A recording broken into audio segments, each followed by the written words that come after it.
We're here today with Randy Hetrick, the inventor and creator of the TRX suspension trainer. So where'd you get the idea for the suspension trainer?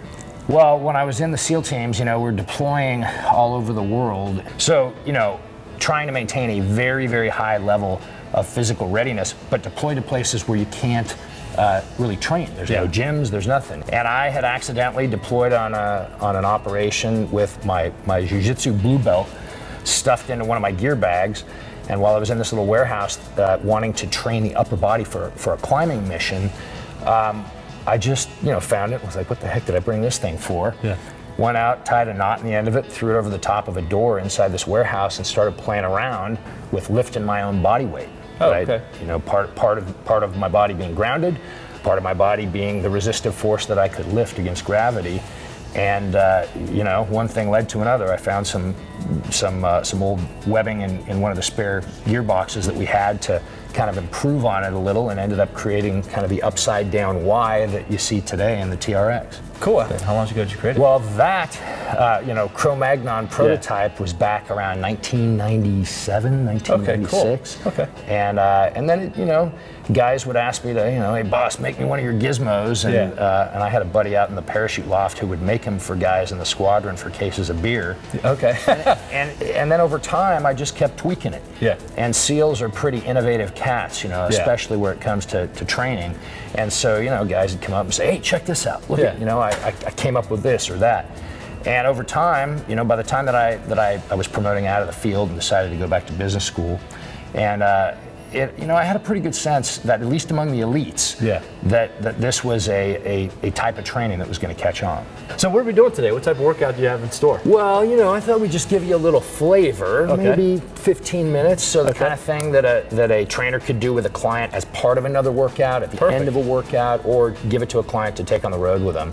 And it'll be enough to get you what you need. I'm sure. Perfect. All right, so how are you gonna have me started? So we're gonna start with a little warm up. Okay. We got it hooked up here to the frame, but obviously you can hook it up to anything. And so I'm gonna have you start out with just a squat row, right? Which is just squatting down and then rowing up. And obviously, as you move your feet toward the anchor point, you can add a little bit more resistance. But right now, we're just gonna warm up. That's what I like about getting the hips into it. I can feel the back. Just if I've been sitting all day, this is a great way to kind of light up the whole posterior chain and stretch those hip flexors. And one exercise all the way up the back side to get you warm. We'll do a couple more reps, and then I'm gonna flip you around. Okay. And you're gonna go into a lunging fly for the front side of the body, just because I don't want to get into the meat of the work without starting to wake you up. So now, I like to drop my hands into the cradles, the foot cradles for this one. Yeah. And then as you step out toward me, step out into a lunge. Big stretch. Oh man. And just take your time on this one. Really just kind of warm up, get into the chest, because we're going to do a little bit of chest work, a bunch of core work, and this is a great one for that hip flexor on the trailing leg. Yeah, this definitely opens all. If I've been sitting at my computer all day, which I was this morning, there you go. This definitely opens everything up and gets it ready for what's to come. Now take a big step out and hold the bottom for me. All right. Yeah, just kind of settle into that one for a minute. Really, where you should be feeling this all down the lateral side of the body. This is one of my favorite little warm-ups, kind of just light everything up, open it up. And you'll see this one at the end. And now switch sides, because we'll come back to that one at the end. For the same, there you go. And leaning forward into the lead knee really gets into that hip flexor and the ribs on the opposite side. Again, that triplane stretch into that back hip really will open up and get more power, more strength out of it. Yeah, well, we're going to get some of that from you. Now just do a few more reps at regular speed, and then we'll get into our first little bit of the workout. I'm a little nervous here. Working out with a true special operator. Now, so we're going to start with the front side of the body since we're warm. Shift back up to the handles, and I'm going to lengthen you out just a little bit here. Okay. Put the length of your arms in. Now, walk back into modest resistance. We're going to start with what we call a clock press. Short arm presses, long arm flies, just like a clock. So here, there's short arm and long arm. Yep, and then switch sides, exactly. We'll give you about 30 seconds on that. Gotcha. Now, as Pete's doing this, he's got his core's active. You feel your core on? Yeah. This isn't your uncle's chest press, right? No. He's got one side flying for the anterior shoulder, core engagement, a little bit of asymmetric load. There's a lot going on here. You feeling it? I'm digging. I have to dig my feet into the ground. I have to brace through the hips, squeeze the glutes. And if you wanted more, you'd walk your feet back. If you wanted a little bit less, you'd walk your feet toward me. Yeah. Never sacrificing in form. And one more each side. And stop. Okay, now we're gonna flip around, but we're gonna tie them together and we're gonna go to the power pole. Gotcha. Do a little front side pressing and then a little back side. This is the way I always use it, because I always like making sure the handles are secure. I know you have different generations of suspension trainer out there, but I'm just used to doing this because I think it gets me in the habit of being safe whenever I use it. That's a great way to do it. You can't go wrong. The new ones all have a locking loop, but the old ones don't, and so it's best to lock it together, and you're an old pro. So you can see Pete's been doing this power pull before. Now I'll challenge him by having him slow down a little and reach all the way out here and look at me. There, now when he does that, he has to uncoil. Yeah, this is and then recoil. There you go. A couple more, and then straight over into the other arm. So just make the transition. This will also let you know if one side of your body is stronger than the other, which in most of us it is. Yeah, this left shoulder's a little weaker. Yeah, everybody's got their their dings and bruises from years on the road. Couple more, and time. Now we're gonna go down to the ground, and we're gonna, because we're working through his body, starting up high, working front side, then back side, and then he's gonna go down to the ground, and we're gonna work. We're gonna start with him working front side. All right, so front side. So let's shorten these up just a little. Gotcha. I like them about the length of my foot from the ground. That's how I gauge it. And then I'll just, there you go. Roll on over into get you all set up. All right, now he's in a plank. We're going to do a crunch to a pike. So just start nice and slow. So there's a crunch, up in the pike. Looking great. Now he's going to have a hard time talking here, but I'm going to guess that you're feeling that whole anterior core muscle set already. Yeah, the heart rate's coming up. This is a great coming up. To this bring might up. not look hard, but I'm really getting the abdominal muscles going. There you go. The little abdominal muscles I have. Couple more reps. He's bringing his heart rate up on this one. This is one that you definitely have a high metabolic component. And then just put in a couple push-ups for me, Pete, at the bottom. Turning this into the atomic pike and the atomic. Oh, man. Good job. All right, man. So now, go down and just flip over, and I'm going to keep you down on the ground, and we'll just put your heels in. Gotcha, thank you. All right, I'll give you a hand now. You lay back.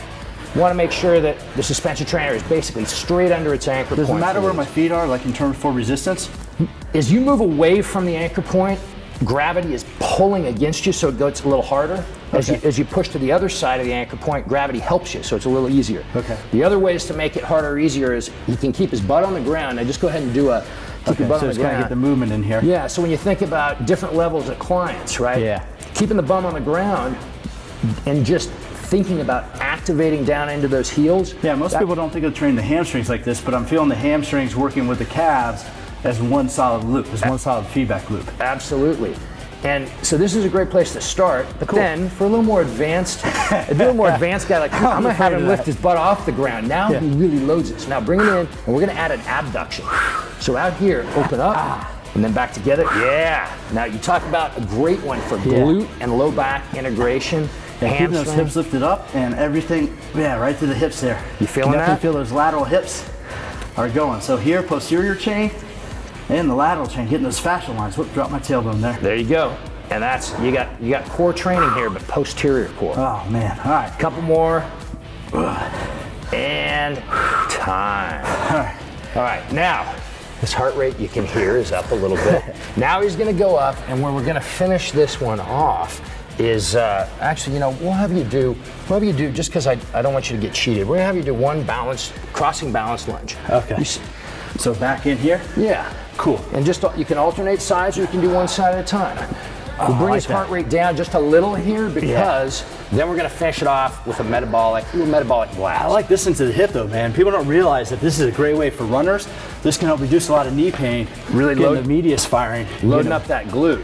And if you wanna, basic, your touch. A little more advanced, don't touch with that back foot. Now you add the balance component. Feel that stabilization challenge? Yeah, I definitely felt it in that hip. All right, so now he's talking again, so I can tell his heart rate's back down. So now we're gonna finish up with one of my favorites. I like to finish like I believe my buddy Pete Holman does with his stuff with a little bit of metabolic blast, right? All right. The TRX burpee. Yeah. I'm gonna go ahead and hook these together. You don't need to, but this is a nice way to do it. So go ahead and put your right foot in there. We'll work the left leg first. So right foot in, left leg. And right there, and the way I like to set this up is I like to set up so that I can, at the top, so you might hop back just a touch. Okay. Right there should be about perfect. Gotcha. All right, now, as you come down, you're gonna come down into a plank, do your push-up, pop back up, and then leap and clap. There you go. Now keep those going. Now, this will bring Pete's heart rate up. Now, he's touching at the back, and that's the great place to start. If he wants to take it up a little, then he does no touch and floats that back foot. So give me a couple with a floating back foot. There you go. Oh yeah, you feel that. Oh man. Couple more reps and we'll switch sides. Oh, this is freaking tough. Last rep. Bam. All right, now. Oh man. Now the good news is, Half a little breather here. that one's done. The bad news is we got another leg. Yeah. So Okay, get the left foot. so you got to work the put the left foot in, work the right leg. Okay. So now let's break this down once as you go down. So first you're lunging, come down, push up, then pop back up, and then a leap. So you talk about all the different stability, strength, metabolic training, core training. You got an asymmetric load between the left leg and the right leg. All kinds of stuff going on here. Okay, last three. There's 3, 2, and time. Oh, very nice, very nice. Whew, that smoked me, man. So what are we gonna do for the cool down? Well, so we're gonna get a little cool down going for you, and we'll do a little something quick for the back side, a little something quick for the front side, and a little something for the side. I like that, man. My heart rate was definitely up, so I can see how this will work for you in the field. You feel the way that took your heart rate through the roof, definitely. right? Yeah. All right, so we're gonna start out, just drop your bum back, and you don't need a Keep lot your legs straight? walk away a little more. Okay, Yeah, this is okay. just low back stretch, Gotcha. right? So you don't need much load here. No, that feels good. Just really, this is a great one for you spend all day standing on your feet or sitting at a desk. This one decompresses the lumbar. There's a lot of distraction here in the lumbar vertebrae. Yeah, now take one and straighten your leg and then rotate away from it. Bend the knee. Yeah, there you go. Okay. And then opposite. There you go. Just All back right, I and like forth. this. Really just straight. decompress. So one bend. Bring the heart rate down. More straight. You can play with it. One of the great things about the stretches on the TRX is you stretch what's right for you, right? You find your... Oh man, this feels great because it's really unwinding in all 3 dimensions at the same time. Yeah, this is one of my favorites for the end of the day. All right, now we're gonna come up. Now, all I want you to do, stay right there. Okay. Step across with your right foot. Gotcha. Turn that way, and we're gonna get into the side body. Just let your hip fall away here. And just relax. There you go. Feel that all the way up, right? Yeah. We did some pulling, we did some pushing, we worked some core, front side and back side, and they just settle into it. That feels really good. And just breathe into it. Exactly, come in and out of it a little bit, and then we'll have you swap over the other side, left leg forward. Gotcha, thank you. Just let the right, and then just let the right leg fall away. There you go. Yeah. So this really opens up the side body. No, that's really, going back to that workout, I really like that. It was quick, and there's a ton of research just about how little metabolic hits like that can really boost VO2 and just do a great aerobic conditioning if you don't have a lot of time for exercise. Well, we didn't take much time today. No. All right, now turn toward me, and you're gonna, remember how we started with that lunge fly? Yeah. And we're gonna finish that way. I like using the hands in the cradle. I usually hold on to the handles, but I like this option. So now step out, get a big step out there with that lead leg. And now really rotate into it. There you go. And settle down into it. Oh yeah. Because with all those crunches and the pikes you did, right, for the hip flexors and for the core, this is a great way to open that up. That feels real good. Now, without moving, just rotate the other way. There you go, get a little T-spine. Get a little balance challenge. A little balance, a little T-spine. And then switch your lead leg. Come up, switch the other. See, now he's back down to a talking cadence, heart rate down. Heart rate much more under control, breathing almost back to normal. That's what I like about this stuff is you can get a nice little fry in there with clients when you're on the road. And I've actually traveled with mine quite a bit. It's one of the things I like throwing in my kit when I hit the road and do workshops and stuff, because no matter what the hotel gym has to offer, I know I can get my workout in. That's right. There's, that's good and bad, right? You never have an excuse. and there you go. There's I don't know what, we were probably 12, maybe 12, not more than 15 minutes. No, not more than 15 minutes. Well, where can we get more information about TRX? So everything you need to know, trxtraining.com. Cool. Hey, Randy, thanks for your time today, man. Yeah, man, I appreciate it.